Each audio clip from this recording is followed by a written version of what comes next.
thôi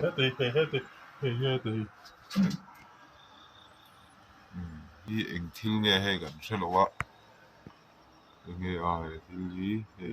ốc anh đi anh cái gì à anh đi anh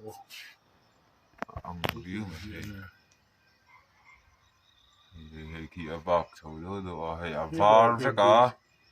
Ila he bị xe bộ arong hi avar với cả đi hi mặc lẽ mày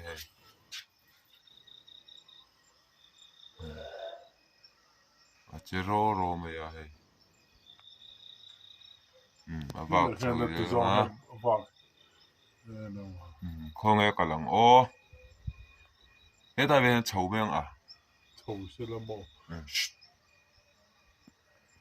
mặc về lộ ra mày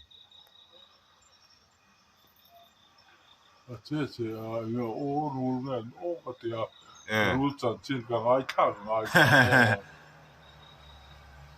rồi chân chỉ ngay thang lại cho nên mo a dal de ka lu be ka che che rul ngan mặc có mấy lại kia ốc hi lâu mò rồi